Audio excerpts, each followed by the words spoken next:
പിറന്നാൾ സമ്മാനങ്ങൾ എല്ലാവർക്കുമേറെ സന്തോഷമുണ്ടാക്കുന്നതാണ്. രണ്ടാം പിറന്നാൾ ദിനത്തിൽ കാസർഗോഡ് രാജപുരം സ്വദേശി ഗിരീഷിന്റെയും നീതുമോളുടെയും മകളായ പൂജയ്ക്ക് ലഭിച്ചത് ഒരിക്കലും മറക്കാൻ സാധിക്കാത്ത പിറന്നാൾ സമ്മാനമാണ്. പിറന്നാൾ ദിനത്തിൽ ആദ്യമായി ശബ്ദം കേട്ടതിന്റെ കൗതുകത്തിലും സന്തോഷത്തിലുമാണ് പൂജ. ചുറ്റിലും നടക്കുന്നത് വെറും കാഴ്ചകൾ മാത്രമായിരുന്നു പൂജയ്ക്ക്. കേൾവിയിലൂടെ അവയെ ആസ്വദിക്കുവാൻ സാധിച്ചിരുന്നില്ല. എന്നാൽ പിറന്നാൾ ദിനത്തിൽ എറണാകുളം ലിസി ആശുപത്രി ഈ 2 വയസ്സുകാരിക്കു സമ്മാനിച്ചത് വിലമതിക്കാൻ സാധിക്കാത്ത സമ്മാനം.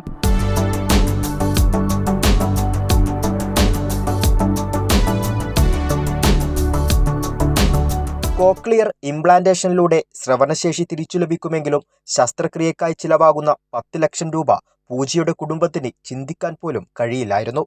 കുടുംബത്തിന്റെ സാമ്പത്തിക സാഹചര്യങ്ങൾ മനസ്സിലാക്കിയ ലിസി ആശുപത്രി മാനേജ്മെന്റ് സൗജന്യ കോക്ലിയർ ഇംപ്ലാന്റ് ശസ്ത്രക്രിയയ്ക്കായുള്ള ലിസ് ശ്രവൺ പദ്ധതിയിലൂടെ ശസ്ത്രക്രിയ നടത്തുവാൻ തയ്യാറാവുകയായിരുന്നു. കോക്ലിയർ ഇംപ്ലാന്റ് ആക്ടിവേഷൻ അഥവാ സ്വിച്ച് ഓൺ, അതായത് കുഞ്ഞ് ആദ്യമായി ശബ്ദലോകത്തിലോട്ട് എത്തുന്നത്, അത് പൂജയുടെ 2ാം ജന്മദിനത്തിൽ തന്നെ ഒരു ജന്മദിന ഗിഫ്റ്റായിട്ട് ആദ്യത്തെ ശബ്ദം കേൾപ്പിക്കാൻ സാധിച്ചതിൽ ഞങ്ങൾക്ക് വളരെയധികം സന്തോഷമുണ്ട്.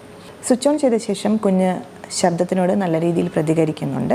ഇനി നിരന്തരമായ തെറാപ്പി സെഷൻ വഴി കുട്ടിയുടെ സംസാരശേഷി പതിയെ ഡെവലപ്പ് ചെയ്ത് കൊണ്ടുവരും. 2 ആഴ്ച മുൻപാണ് 5 മണിക്കൂർ നീണ്ട ശസ്ത്രക്രിയയിലൂടെ പൂജയ്ക്ക് ഇംപ്ലാന്റ് ഘടിപ്പിച്ചത്.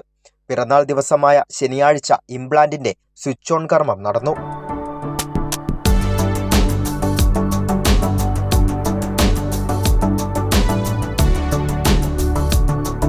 തന്റെ ശബ്ദം തിരിച്ചറിഞ്ഞ മകളുടെ പ്രതികരണങ്ങൾ പൂജയുടെ അമ്മയുടെ കണ്ണ് നനയിപ്പിച്ചു. എൻ്റെ കുഞ്ഞിന് ജന്മന ആദ്യം തൊട്ടേ കേൾവി ഇല്ലയെന്ന് ഞങ്ങൾ അറിഞ്ഞായിരുന്നു. കുറേ ഇടത്ത് കൊണ്ടു നടന്നു. അത് കഴിഞ്ഞിട്ട് ഞങ്ങൾ ഗവൺമെൻറ് ഇതിൽ രജിസ്റ്റർ ചെയ്തു. അപ്പോൾ അവിടെ നിന്നാണ് നമുക്ക് ലിസ്രാവൺ പദ്ധതി ഇതിൻ്റെ ലിസി ഹോസ്പിറ്റലിൽ നടത്തുന്നുണ്ട്, ഫ്രീ ആയിട്ട് ചെയ്യുന്നുണ്ട് എന്ന് നമ്മൾ അറിഞ്ഞത്. ആ ലിങ്ക് വഴി ഞാൻ രജിസ്റ്റർ ചെയ്തു. അതിനുശേഷം ഇവിടെ നിന്ന് എന്നെ കോൺടാക്ട് ചെയ്തു. കോക്ലിയർ ഇംപ്ലാന്റ് സർജൻ ഡോക്ടർ മേഘ കൃഷ്ണന്റെ നേതൃത്വത്തിലായിരുന്നു ശസ്ത്രക്രിയ. പുത്തനുടുപ്പും പിറന്നാൾ സമ്മാനങ്ങളും നൽകിയാണ് കുഞ്ഞിനെ ആശുപത്രിയിൽ നിന്നും യാത്രയാക്കിയത്. കൈരളി ന്യൂസ്, കൊച്ചി.